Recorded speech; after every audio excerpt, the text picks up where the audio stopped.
ಇನ್ನು ಮುಂದಿನ ದಿನಾಂಕ 8ನೇ ತಾರೀಕು ಅವ್ರಿಗೆ ಹೇಗಿರುತ್ತೆ? 8ನೇ ದಿನಾಂಕದಲ್ಲಿ ಹುಟ್ಟಿದವ್ರಿಗೆ ಈ ವರ್ಷ 2026 ಹೇಗಿರುತ್ತೆ ಮ್ಯಾಮ್? ನೋಡಿ, 8, 17, 26 ಈ ಸಂಖ್ಯೆಗಳನ್ನ ನಾವು ತಗೊಳ್ಬೇಕಾಗತ್ತೆ.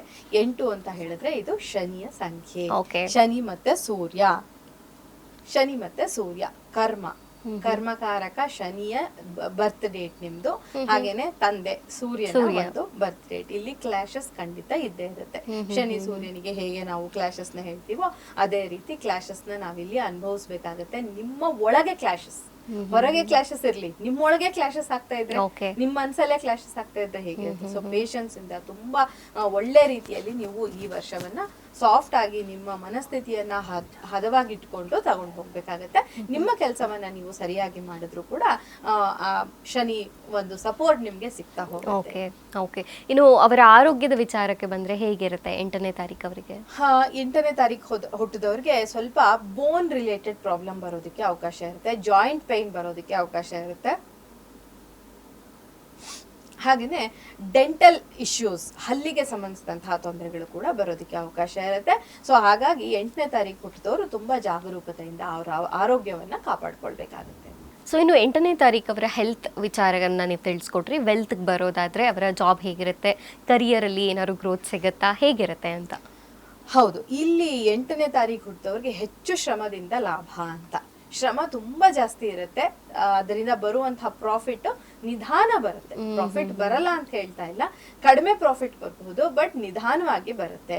ಸೊ ಹಾಗಾಗಿ ನೀವು ಪೇಶನ್ಸ್ ಇಟ್ಕೊಂಡು ಕೆಲಸವನ್ನ ಮುಂದುವರಿಸಬೇಕು. ನೀವೇನಾದ್ರೂ ಕೆಲಸ ಮಾಡೋದ್ ನಿಲ್ಸಿದ್ರಿ ಅಂತ ಅಂದ್ರೆ ಅಲ್ಲಿ ಉಪಯೋಗ ಆಗಲ್ಲ, ಕೆಲಸ ಸಿಗತ್ತಕ್ಕೆ ಅವಕಾಶ ಇರುತ್ತೆ. ಹೆಚ್ಚು ಶ್ರಮಜೀವಿಗಳು ಯಾರು ಇರ್ತಾರಲ್ಲ ಅವರಿಗೆ ಇಲ್ಲಿ ಒಳ್ಳೇದು ಅಂತ. ಅಂದ್ರೆ ಶ್ರಮ ವಹಿಸಿ ಮಾಡ್ತೀವಪ್ಪ ನಾವು ಕೆಲ್ಸನ, ಎಷ್ಟಾದ್ರೂ ಕೆಲಸ ಇದ್ರೂ ಪರವಾಗಿಲ್ಲ, ನಾನು ಫಿಸಿಕಲ್ ಎಫರ್ಟ್ ಹಾಕಿ ಮಾಡ್ತೀನಿ ಅಂತ ಅಂದವ್ರಿಗೆ ಒಳ್ಳೇದು.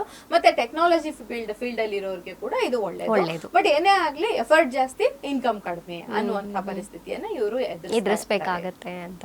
ಸರಿ, ಇನ್ನು ಅವರ ರಿಲೇಶನ್ಶಿಪ್, ಕುಟುಂಬ ಅಂತ ಬಂದಾಗ ಹೇಗಿರುತ್ತೆ ಕುಟುಂಬ ಜೀವನ? ಇನ್ನು ಫ್ಯಾಮಿಲಿಯಲ್ಲಿ 8ನೇ ತಾರೀಕು ಹುಟ್ಟಿದವ್ರಿಗೆ ರೆಸ್ಪಾನ್ಸಿಬಿಲಿಟೀಸ್ ಜಾಸ್ತಿ ಆಗುತ್ತೆ. ಅಂದ್ರೆ ನೀವು ಎಷ್ಟು ರೆಸ್ಪಾನ್ಸಿಬಿಲಿಟೀಸ್ ತಗೋಬಹುದೋ ಅದಕ್ಕಿಂತ ಹೆಚ್ಚು ರೆಸ್ಪಾನ್ಸಿಬಿಲಿಟಿ ನಿಮ್ಮ ಮೇಲೆ ಬೀಳೋದಕ್ಕೆ ಅವಕಾಶ ಇರುತ್ತೆ. ಸೊ ನೀವು ಅದನ್ನ ತಗೊಳ್ಳೋದಿಕ್ಕೆ ರೆಡಿ ಆಗ್ಬೇಕು ಈ ವರ್ಷ. ನಿಮ್ಮ ಶಕ್ತಿ ಸಾಮರ್ಥ್ಯವನ್ನ ಜಾಸ್ತಿ ಮಾಡ್ಕೊಳ್ಬೇಕು. ನೀವು ಅನ್ಕೊಂಡಿರೋದಿಲ್ಲ ಈ ರೆಸ್ಪಾನ್ಸಿಬಿಲಿಟಿ ನನ್ನ ತಲೆ ಮೇಲೆ ಬೀಳುತ್ತೆ ಅಂತ ಹೇಳಿ. ಯಾರೋ ನಿಮ್ಮ ಅಣ್ಣ ತಮ್ಮ ಯಾರೋ ಇರ್ತಾರೆ, ಅವರು ಸ್ವಲ್ಪ ದೂರ ಹೋಗ್ಬೋದು, ಅಥವಾ ನಿಮ್ ತಂದೆ ನಿಮ್ಮನ್ನ ನೀನೇ ಈ ಫ್ಯಾಮಿಲಿಯ ರೆಸ್ಪಾನ್ಸಿಬಿಲಿಟಿ ತಗೋಬೇಕು ಇನ್ಮೇಲೆ, ನಾನ್ ಇನ್ಮೇಲೆ ಈ ಕೆಲಸನ ಹ್ಯಾಂಡಲ್ ಮಾಡಲ್ಲ ಅಂತ ಹೇಳ್ಬಿಡ್ಬಹುದು. ಅಥವಾ ತಂದೆ ನೀನ್ ಬೇರೆ ಮನೆ ಮಾಡ್ಕೊಂಡು ನಿನ್ನ ಜೀವನ ನೀನ್ ನೋಡ್ಕೋ ಅಂತ ಹೇಳ್ಬೋದು. ಈ ತರದ ಸಿಚುವೇಶನ್ ಅವರು ಎದುರಿಸಬೇಕಾಗುತ್ತೆ. ಅದರಿಂದ ಸ್ವಲ್ಪ ಫ್ಯಾಮಿಲಿ ಬರ್ಡನ್ ಜಾಸ್ತಿ ಆಗಿರುತ್ತೆ. ಫ್ಯಾಮಿಲಿ ಮೆಂಬರ್ಸ್ ಜೊತೆಗೆ ಸ್ವಲ್ಪ ಅಸಮಾಧಾನ ಆಗೋದಕ್ಕೆ ಅವಕಾಶ. ಒಟ್ನಲ್ಲಿ ಜವಾಬ್ದಾರಿಗಳು ಹೆಚ್ಚಾಗುವಂತಹ ವರ್ಷ 8ನೇ ತಾರೀಕು ಅವರಿಗೆ ಅನ್ನುವಂಥದ್ದು. ಸೊ ಇವರಿಗೆ ರೆಮಿಡೀಸ್ ಅಂತ ಬರೋದಾದ್ರೆ ಲಕ್ಕಿ ಕಲರ್ ಇರ್ಬೋದು, ಲಕ್ಕಿ ಡೇಟ್ಸ್ ಇರ್ಬೋದು, ಹಾಗೆ ಯಾವ ರೆಮಿಡಿನ ಸಜೆಸ್ಟ್ ಮಾಡ್ತೀರಾ ಮೇಡಮ್? ನೋಡಿ, ಲಕ್ಕಿ ಕಲರ್ಸ್ ಅಂತ ಬಂದಾಗ ಇದು ಶನಿಯ ಸಂಖ್ಯೆ ಆಗಿರೋದ್ರಿಂದ ಕೆಂಪು ಬಣ್ಣವನ್ನ ಅವಾಯ್ಡ್ ಮಾಡಿ, ಅದೇ ನೀಲಿ, ಡಾರ್ಕ್ ಬ್ಲೂ, ಮತ್ತೆ ಬೂದಿ ಬಣ್ಣ, ಗ್ರೇ ಕಲರು, ಈ ತರದ ಬಣ್ಣಗಳನ್ನ ನೀವು ಖಂಡಿತ ಉಪಯೋಗಿಸ್ಕೊಳ್ಬಹುದು. ಕಪ್ಪು ಬಣ್ಣವನ್ನ ಅವಾಯ್ಡ್ ಮಾಡಿ, ಕಪ್ಪು ವಸ್ತ್ರವನ್ನ ದಾನ ಮಾಡಿ, ಎಳ್ಳನ್ನ ದಾನ ಮಾಡಿ. ಎಳ್ಳನ್ನ ದಾನ ಮಾಡೋದು ಖಂಡಿತ ಒಳ್ಳೆಯ ಕೆಲಸ. ಹಾಗೇನೆ ಶನಿದೇವರ ದೇವಸ್ಥಾನಕ್ಕೆ ಹೋಗೋದು, ಶನಿಗೆ ಸಂಬಂಧಿಸಿದಂತ ಸಂಖ್ಯೆ ಆಗಿರೋದ್ರಿಂದ, ಅಥವಾ ಆಂಜನೇಯನ ಸ್ವಾಮಿಯ ಒಂದು ಸೇವೆಯನ್ನ ಮಾಡಿಸೋದು. ಮುಖ್ಯವಾಗಿ ಈ ವಿಳೆದೆಲೆ ಸೇವೆ ಅಥವಾ ಒಡೆ ಹಾರ ಹಾಕ್ಸೋದು, ಈ ತರದೆಲ್ಲ ಮಾಡ್ತಾರೆ ನಿಮ್ಗೆ ಶನಿದೇವರ ದೇವಸ್ಥಾನದಲ್ಲಿ. ಆ ತರದ ಕೆಲಸಗಳನ್ನ ಮಾಡೋದ್ರಿಂದ ಕೂಡ ನಿಮ್ಗೆ ಸ್ವಲ್ಪ ಶುಭ ಫಲಗಳು ದೊರೀತವೆ.